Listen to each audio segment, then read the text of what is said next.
Hello साथीहरू, म चाहिँ दिदीको घरबाट फर्किँदैछु।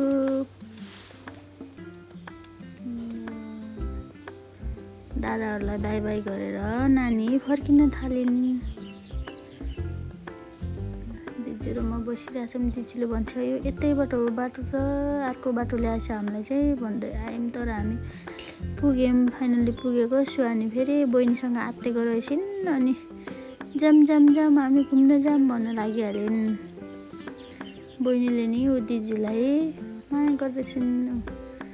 हामीहरू सुहानी, मेरो बधाइनी अनि म अनि भाइ भएर नानीलाई घुमाउन निस्क्यौँ। नानी चाहिँ रुममा बस्न मान्दैनिन्। आजको मौसम पनि राम्रो छ।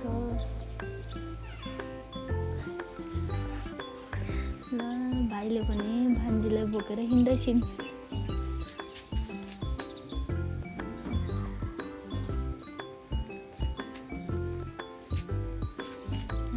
गर्मी भएको भएर पसलतिर ल चटपट खाऊँ न भनेर आज चुनावको दिन पनि हो, चुनावको दिन हो यो।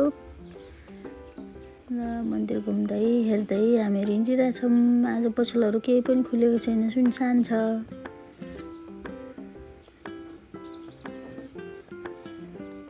गाडीहरू पनि हिँडेको छैन। मैले सुन्तला फोकतिर नानीलाई खुवाउँछु भनेको आधा खसिहाल्यो। भाइ भन्छन् फेरि टिप्नु होला नि, नटिप्नु फोहोर छ अरे। म किन टिप्छे र भन्यो। नानी चाहिँ खुसी हुँदै सुन्तला खाँदैछिन्। मेरो छोरी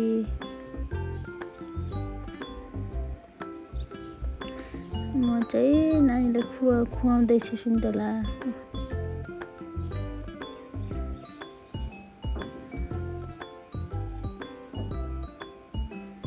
मलाई गर्मी लागेको भएर कहिले नखाने मान्छे पनि आज फेन्टा खाइदिए चिसो छ फ्रिजको ल्याएको थियौँ। यिनीहरू चाहिँ चटपटी खाने भनेर चटपटीको सामान बोक्दैछन्। मेरो नानी चाहिँ हिँड्न मनपर्छ।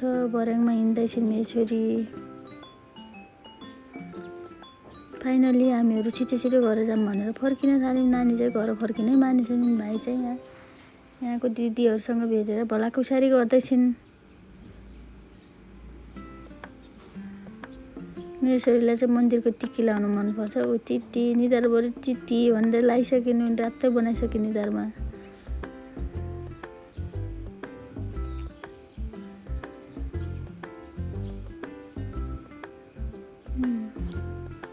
मेरो छोरीले हेर भगवान्को प्रसाद पनि चोरेर आइन्। बिच बिचमा एम्बुलेन्सहरू पनि यहाँ आइरहेको देखेर हामी तर्सेर ल फर्क्यौँ भनेर घर आइसक्यौँ। भाइले चाहिँ चटपटको तयारी गर्न लागिहाले। चटपट झटपट भन्दै खान लागिसक्यौँ हामीहरू। मैले चाहिँ काँचोको छोटो छोटो खाइरहेको छु। यिनीहरू चाहिँ बनाउँदैछन्।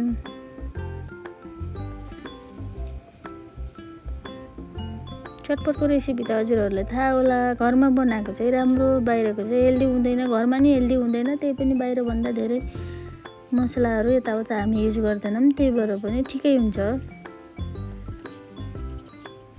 स्वास्थ्यको लागि राम्रो त होइन, त्यही पनि ठिकै छ। कहिलेकाहीँ केही हुँदैन।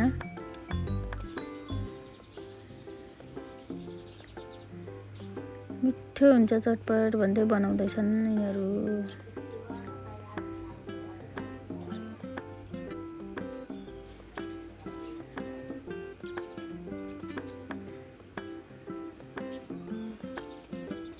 नानीले पनि खान मन गरेछन् मेरो छोरीले।